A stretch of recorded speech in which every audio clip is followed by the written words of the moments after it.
Allison Winteroth, and I wanted to share with you today how I'm able to make simple and colorful double exposures using cards that I carry in my camera backpack or whatever I'm shooting with. This is really simple. All I have done is I actually purchased some backgrounds from Creative Market, and I had them printed at Shutterfly they have a cardstock option. So this is basically just a postcard, and they have all this pack that I purchased. I'm going to link it below so you can pick it up, but this has a bunch of different colors. I only printed out some of the ones that I really liked, but there's a lot of options in it. They have more neutral tones. I personally, when I'm picking, I like ones that have like a mixture of colors. So you have a blue, a pink, a yellow. So you're going to get a lot of variety in your imagery, which I really like to do.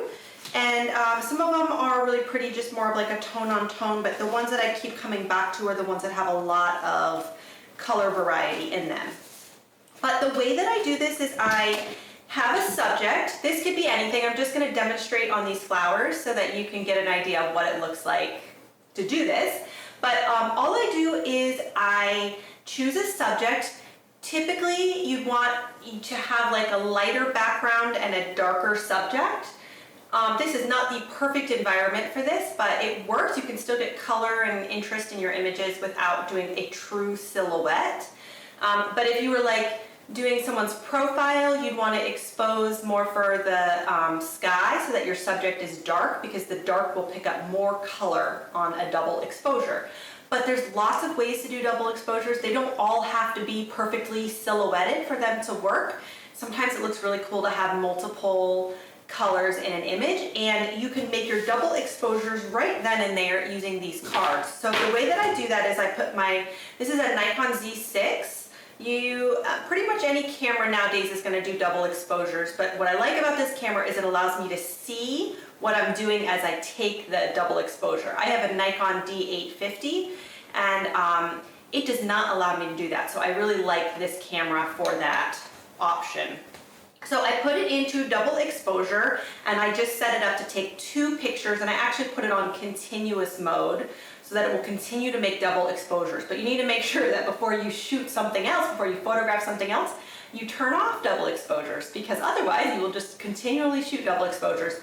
Usually you can pick up on it pretty quickly, but just, keep it in mind. If you're doing a continuous cycle, then make sure you turn it off. Okay, so what I do is I choose a subject, and then I'm just going to take a picture. The first picture I always take is of my subject. So I'm going to take a picture of my subject right now.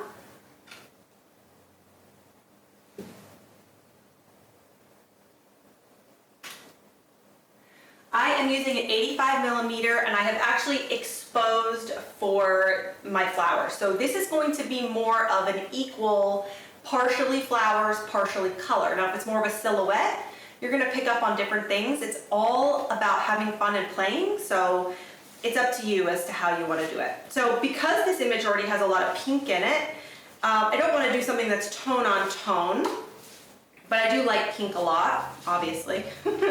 But I like this one.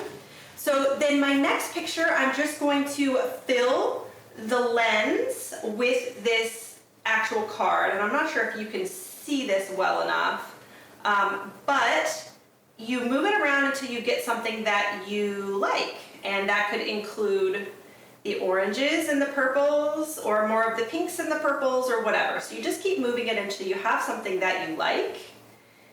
And see, I'm going to like that. It's very varied. And see, I'm completely filling the frame. You could push it out if you wanted a little bit too. That would be fine.